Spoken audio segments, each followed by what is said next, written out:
Baik, assalamualaikum warahmatullahi wabarakatuh. Ya, teruntuk ini khusus banget ya.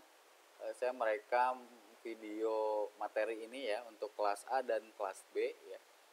Oke, teman-teman bisa lihat di LMS-nya ya. Jadi saya akan menerangkan materi melaksanakan riset pemasaran dan meramalkan permintaan ya. Gitu. Nah, teman-teman ya sudah mengetahui lah ya. Tinggal diklik saja atau di tap saja ya, itu langsung biasanya terotomatis terdownload ya. Nah, materinya ini teman-teman ya. Jadi kenapa yang namanya pebisnis atau seorang entrepreneurship atau seorang wirausahaan ini harus perlu melakukan riset pemasaran. Nah, reasoningnya di sini ya, teman-teman. Ya. Karena untuk apa? Untuk bisa menerjemahkan dalam artian berhasil apa tidak gitu ya, kinerja yang dulu masa lampau atau masa lalu, dan untuk merencanakan ya kegiatan yang untuk masa depannya ya gitu. Karena ya kalau misalnya kita sambungin dengan sebuah analisis yang teman-teman ketahui, ada analisis SWOT ya, strength, weakness, opportunity, dan threat ya. Nah, yang kedua itu mereka dalam artian pebisnis ini atau seorang entrepreneurship ini memerlukan informasi yang tepat, akurat, dan dapat ditindaklanjuti tentang apa itu konsumen, persaingan merek, dan ya pelaku ya di dalam pasar atau market ya gitu. Yang ketiga ya, manajer pemasaran atau di dalam organisasi ini ya sering melakukan survei pasar untuk meramalkan penjualan ya, biasanya berdasarkan wilayah atau penilaian iklan. Nah, jadi tugas riset pasar ini yang membuat pandangan tentang sikap dan perilaku pembelian pelanggan. Jadi pemasaran ini akan terjadi apabila ada yang disebut dengan ya, kalau si preset ini sudah paham dengan yang namanya perilaku konsumen atau perilaku pembelian pelanggan gitu teman-teman ya. Tapi sebelum ke slide selanjutnya ya, mengenai sistem riset pemasaran, teman-teman saya ajak dulu teman-teman mengingat ya.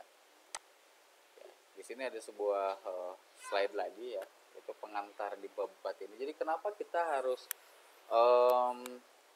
memahami ya, atau di dalam manajemen pemasaran itu harus ada yang disebut dengan riset pemasaran. Nah, teman-teman ingat mata kuliah mikroekonomi atau ekonomi mikro ya, di mana ruang lingkup di sana ya mempelajari tentang konsumen dan produsen, di mana ya dalam dunia ekonomi yang namanya produsen dan konsumen ini adalah ya individu-individu ya, baik laki-laki atau perempuan ya, bisa diklasifikasikan dari rumah tangga, masyarakat, sampai ke organisasi atau perusahaan. Nah, di dalam ekonomi mikro bisnis ini ya, saya ingatkan kembali, di sana ya selain permintaan, penawaran, elastisitas harga, nah juga mempelajari tentang perilaku konsumen kan ya, perilaku penjual dan pembeli. Di sini ya bisa dikategorikan oleh tiga ini ya, interaksi di pasar barang, tingkah laku penjual dan pembeli ya, interaksi di pasaran gitu ya. Nah, jadi ketika komponen ini ya, untuk apa ya, untuk bisa merencanakan kalau di POAC ya. Di 4 fungsi manajemen itu kan ada planning, organizing, executing, dan controlling ya. Untuk bisa merencanakan atau merancang perencanaan, di mana perencanaan ini ya untuk merumuskan kebijakan sampai ke dalam meningkatkan produktivitas perusahaan teman-teman ya. Jadi di dalam planning atau perencanaan ini ya, merumuskan perencanaan ini banyak sekali ya, ada fungsi planning ya, sampai ke dalam, kalau yang saya pahami di dalam planning itu juga ada sebuah prosesnya. Ada yang disebut dengan top level planning ya, middle level planning, sampai low level planning gitu loh teman-teman ya. Jadi kenapa riset ini perlu? Nah ini ya, reasoningnya lagi. Jadi ketika di dalam ilmu ekonomi itu ada yang disebut ekonomi makro dan mikro. Nah ini masuk ya, pemasaran ini masuk ke dalam ranah ekonomi mikro gitu loh teman-teman. Baik, kembali lagi ke slide ya. Nah, jadi di dalam riset pemasaran ada yang disebut dengan sistem riset pemasaran. Nah, jadi sistem riset pemasaran di sini ya bisa dianalogikan yaitu perancangan, pengumpulan, analisis dan pelaporan data yang sistematis, ini kurang R, serta temuan yang relevan atau fakta ya terhadap situasi pemasaran tertentu yang dihadapi oleh perusahaan atau si pebisnis ya, seorang wirausahawan. Nah, kita lihat di sini. Ini menurut Philip Kotler ya. Jadi ada 1, 2, 3, 4, 5, 6 di dalam bagannya ini. Mendefinisikan masalah dan tujuan riset sampai ke dalam decision making. Ya. Nah, dipersingkat lagi ya dari gambar 6 bagan ini. Jadi ada 2 langkah sebetulnya teman-teman ya kalau dipecah lagi ya. Ada langkah 1, riset pemasaran itu harus bisa mendefinisikan masalah, menentukan alternatif keputusan ya. Jadi di dalam planning itu jika rencana A gagal berarti ada rencana B, rencana C, mungkin bahkan sampai rencana Z ya teman-teman. Dan yang terakhir ketiga itu harus bisa menentukan tujuan dari riset ini atau penelitian ini ya, penelitian pemasaran ya, kerennya riset pemasaran. Nah, langkah kedua itu si riset ini ya harus bisa dikembangkan teman-teman. Jadi bukan hanya planning dalam artian ide saja ya. Nah, di sini tentunya juga ada sebuah indikator-indikatornya ya. Ada 1, 2, 3, 4, 5. Di mana si sumber data ini akan diperoleh melalui pendekatan riset, instrumen riset, rencana sampling sampai ke metode kontak. Nah, apa itu pendekatan riset? Ya, ada komponen-komponen di dalam pendekatan riset. Di sini dari riset observasi, kelompok fokus, survei, data perilaku, dan eksperimentasi. Nah, ini akan menjadi sebuah tugas individu ya bagi kelas A dan kelas B ya. Tolong dicari ya, apa itu riset observasi sampai ke apa itu eksperimentasi di dalam sebuah pendekatan riset pemasaran. Nah, selanjutnya juga ini tugas di dalam instrumen riset terdapat ya, itu tadi ya. Ada alat ukurnya. Instrumen riset ini berbicara tentang kuesioner. Apa itu kuesioner di dalam riset pemasaran? Yang kedua, apa itu pengukuran kualitatif? Nah, di sini juga sudah sedikit dijelaskan nih, ada asosiasi kata, teknik proyektif, visualisasi, personifikasi merek, teknik tangga. Tolong dijelaskan ini ya secara individu. Dan yang ketiga itu ada peralatan teknologi. Ya. Mohon maaf ini mungkin kurang jelas ya teman-teman, nanti tinggal di download saja ya. Tapi teman-teman tinggal tugasnya tinggal cari ini ya. Apa itu kuesioner ya, di dalam pengukuran kualitatif itu apa yang dimaksud dengan asosiasi kata di dalam instrumen riset pemasaran. Nah, kalau rencana sampling dan metode kontak sudahlah tidak ditugaskan. Jadi 2 ini saja ya. 2 sub dari pengembangan rencana riset saja. Nah, kalau yang namanya rencana sampling ya. Nah, ini seperti halnya kalau kita lagi brainstorming ya gitu. Siapa yang harus kita survei ya, berapa banyak orang yang harus kita survei. Seperti halnya nanti kalau teman-teman melakukan sebuah metode penelitian gitu nanti di semester 5 kalau nggak salah, atau udah dapet ya di semester 4 ya. Atau bagaimana kita harus memilih responden. Nah, di sini ada teknik-teknik di dalam metode penelitian. Nanti lah, itu mah dibahasnya bukan di manajemen pemasaran ya, di mata kuliah metode penelitian ada kualitatif, ada kuantitatif. Nah, oke, metode kontak disingkat saja oleh saya ya di PPT ini ya. Jadi tentang kuesioner berupa surat bisa ya. Kalau sekarang ya ada kuesioner ya online juga ada ya, membagikan Google Form gitu ya. Nah, sebelum ke pola-pola pengukuran pemasaran ya teman-teman ya, seperti teman-teman yang lihat ini ya, ini sangat ngejelimet sekali ya. Saya capture dari bukunya Philip Kotler ya, dari ukuran pelanggan sampai ke penilaian keuangan ya. Nah, jadi yang namanya proses perencanaan itu sangat kompleks sebetulnya teman-teman ya, di dalam sebuah organisasi atau perusahaan ya. Untuk memasarkan sebuah produk itu kompleks sekali. Tapi kalau outputnya yang kita lihat ya iklannya seperti enteng gitu ya. Oke. Nah, Pola-pola pengukuran pemasaran ini saya juga persingkat lagi lah, maksudnya bukan persingkat lagi, saya lebih apa, dirangkum oleh saya agar lebih mudah dipahami ya. Nah, jadi di dalam pola marketing atau pola-pola pemasaran ya, di dalam Philip Kotler juga itu juga menjelaskan sebetulnya ada 3 fase ya. Diringkas lagi, ada pemasaran atau marketing secara transaksional, ada pemasaran relasional, dan ada pemasaran kolaboratif. Nah, jadi teman-teman, kalau kita bicara secara historik ya, riset pemasaran ini juga sama, melalui perjalanan ya, melalui sebuah tahapan-tahapan proses. Nah, fase pemasaran transaksional ini ada di fase era 1950-an teman-teman ya. Gitu. Oke, internet saya nyala ya. Maksudnya apa? Kita lihat ya. Di sini ada alamat URL ya. Ini alamat YouTube. Coba kita lihat ya. Maksudnya apa sih, Pak? Nah, kita lihat iklan di era tahun 1950-an. Gimana sih? Ya.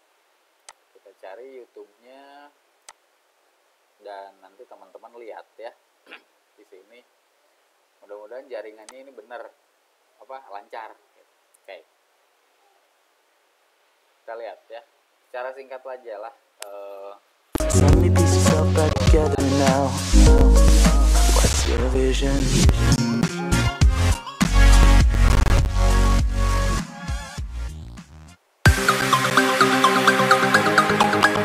Oh iya, sorry ya, kan teman-teman sudah dewasa, mungkin ini agak-agak vulgar ya, karena memang iklan-iklan jadul itu ya bahasanya begini teman-teman ya. Ini bukan saya yang buat ya, ini adalah fakta dari iklan tahun 1950-an.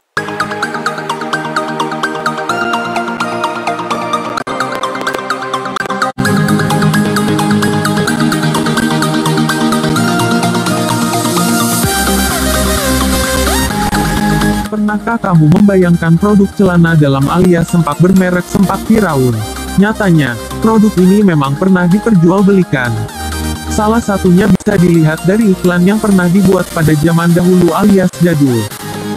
Tak hanya Sempak Firaun, tapi ada pula sederet produk lainnya yang dijamin bisa bikin kamu senyum-senyum.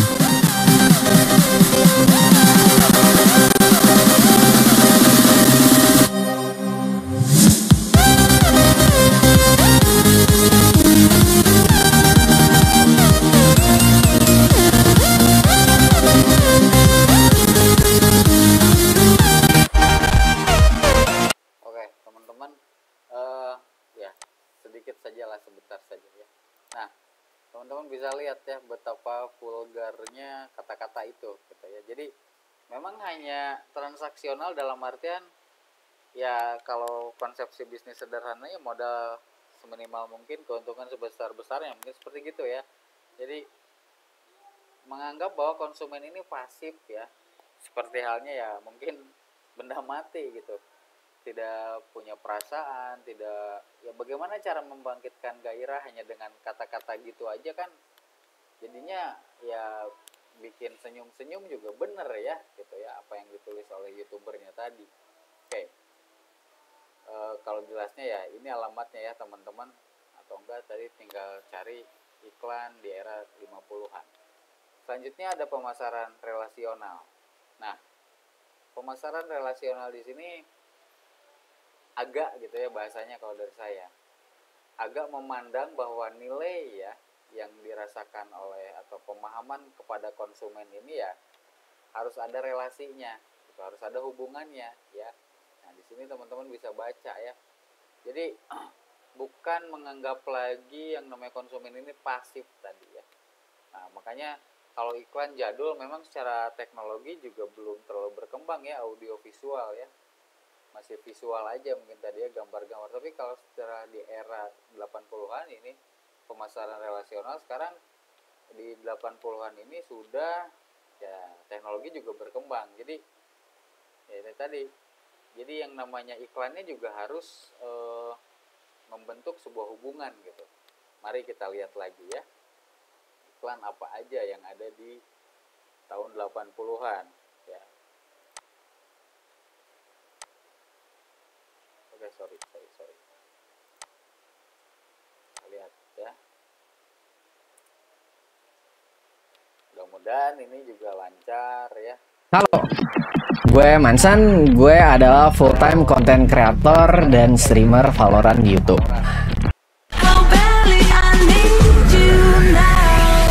Judulnya 80-an.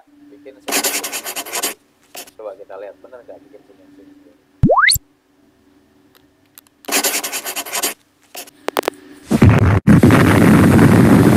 Kini, Dyna muncul dengan tenaga baru. Lebih kekal, lebih tangguh. Bahkan Muhammad Ali pun menyatakan, Dyna hebat. Angkanya kuat.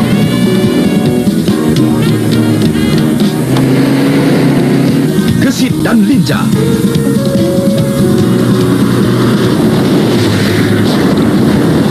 Dengan snorkel, tahan air. Bulat di tanjakan. Dyna memang hebat. Hillcap yang praktis untuk pemeliharaan. Toyota Dyna.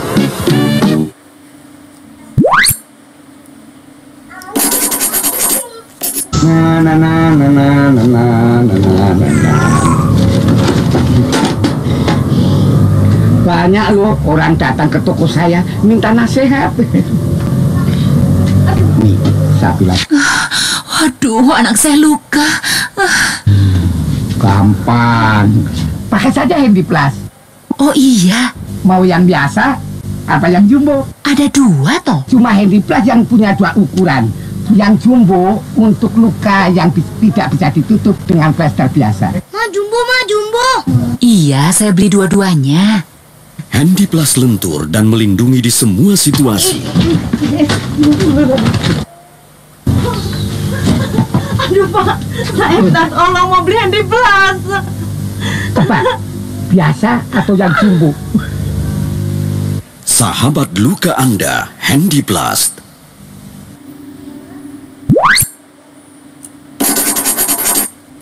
Baru, inilah Eveready merah baru diperkuat dengan AMD. Eveready merah yang diperkuat dengan elektrolitik manganis dioksid. Bersinar terang lebih lama, suara nyaring lebih lama. Mari kita buktikan. Di sini kami pakai baterai biasa. Di sini kami pakai Eveready. Lihat aja ya di YouTube-nya ya. Nah, mudah-mudahan ya bisa dicerna sama teman-teman. Jadi ada sebuah proses tadi ya. Ketika 50-an yaitu transaksional, 80-an relasional, dan ini kolaboratif, ini yang menggabungkan kedua-duanya ya, transaksional dan juga relasional tadi ya. Nah, seperti yang teman-teman ketahui di tahun 2000-an ya, atau di awal mungkin teman-teman ya belum lahir ya, karena kelahiran tahun 2000-an juga ya teman-teman ya, belum bisa lihat iklan ya, mungkin gitu ya. Nah, di sini sudah mengkomunikasikan antara transaksional dan relasional tadi. Nah, jadi sudah pengembangan value pemasaran ini, jadi nilai pemasaran ini sudah lebih ke dalam sebuah konsep, yaitu tadi ya, ada yang disebut dengan attention, interest, desire ya, action, AIDA, tambah S yaitu satisfaction, di mana nanti akan berhubungan dengan materi selanjutnya, yaitu menciptakan ya, kalau sudah satisfaction kan berarti loyalitas ya, kalau sudah puas kan berarti loyal, beli lagi. Nah, maksudnya ketika iklan ini akan mempengaruhi yang melihatnya atau yang ngedengernya atau yang nontonnya ya, diharapkan ya si perhatian ini berlanjut kepada IDA ya, I-nya interest, tertarik.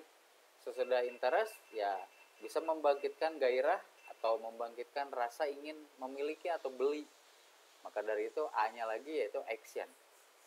Dan sudah action, apakah puas atau tidak, satisfaction atau tidak ya. Kalau misalnya di dalam sebuah penelitian pemasaran, biasanya skripsi ya menggunakan teori AIDA-AS ya. Nah, ini juga sama ya teman-teman, tinggal lihat sajalah kita lihat salah satu iklan di tahun 2000-an itu gimana ya. Oke.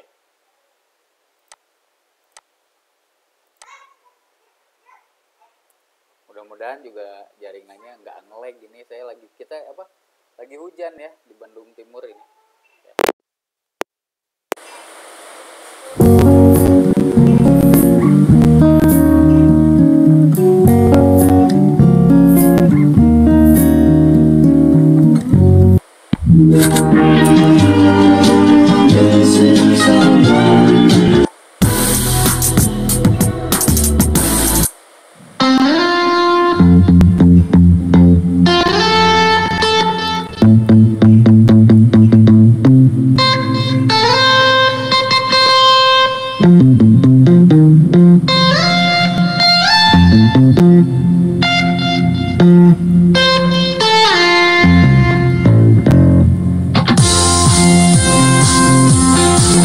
Touch, Type Together.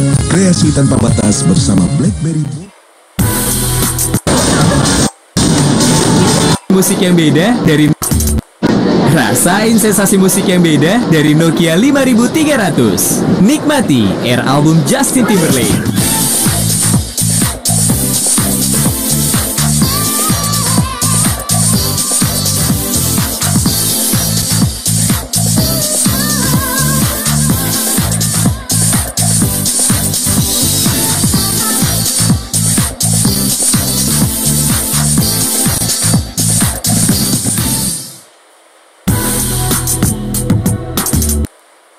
Wah, ada lomba cover girl nih. Tapi kok deadline-nya tinggal besok ya? Ya, gimana nih? Gua foto aja pakai Nokia. Ada solusi Nokia Express Print. Foto dari handphone bisa langsung dicetak ke printer, nggak lewat komputer. Yang bener, bisa. Nah, buat nyetaknya ke printer ada 3 cara. Yang ini pakai Pick Bridge, kayak kabel USB.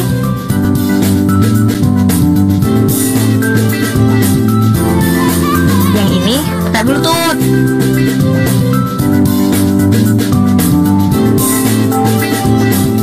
Terus bisa juga pakai multimedia card.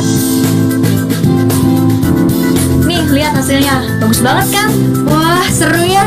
Jadi kita bisa nyetak foto dari handphone kapan aja dong. Gak cuma itu, nomor telepon, email, sama alamat juga bisa dicetak lah.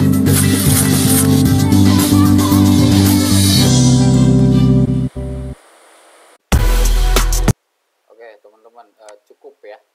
Nah maksudnya mudah-mudahan analogi ini bisa dicerna ya, diadaptif lah sama teman-teman gitu. Jadi intinya ya, kenapa kita harus melakukan riset pemasaran ya, reasoningnya tadi ya, untuk apa? Mengetahui perilaku konsumen ya, dan untuk bisa meramalkan yang namanya demand atau permintaan. Karena kan kalau di dalam sebuah teori makroekonomi kan permintaan itu akan terbentuk apabila ada sebuah harga, elastisitas harga. Kalau harganya naik, permintaan kan turun ya. Kalau harga turun, permintaan naik gitu. Nah, muliknya ke situ teman-teman ya. Jadi kalau di manajemen pemasaran ya, ini saya hanya mengantarkan saja. Jadi ketika teman-teman ingin memasarkan sebuah brand, produk, terus punya brand, ya, itu juga harus direncanakan bagaimana pemasarannya. Karena ya kalau yang saya rasakan ya, kalau misalnya dulu ya, ini pengalaman saya nggak akan nyontohin siapa-siapa saya. Ketika sudah punya ide ingin membuat sebuah produk dan produknya itu sudah jadi ya, dan bingungnya itulah, kebingungannya adalah pas di memasarkannya gimana ini. Nah, biasanya begitu. Dan itu menjadi ya krusial lah kalau kata saya. Nah, baiklah begitulah teman-teman ya. Tadi untuk tugasnya ya, teman-teman ini secara individu ya, cari di dalam pendekatan riset ini, cari pengertian dari riset observasi sampai eksperimentasi. Dan juga dari riset instrumen pemasaran ini cari pengertian kuesioner ya, beserta peralatan teknologi ya. Ini ya teman-teman, silahkan dikerjakan. Nanti untuk link pengumpulannya mungkin hari Sabtu akan saya buatkan atau enggak hari Minggu ya. Pengumpulannya kapan Pak? Paling telat hari Senin deh lah ya, gitu. Oke, terima kasih teman-teman untuk apresiasinya ya. Jadi saya harapkan teman-teman juga bisa tergantikan ya pertemuan virtual ini dengan record videonya ini. Mangga, assalamualaikum warahmatullahi wabarakatuh.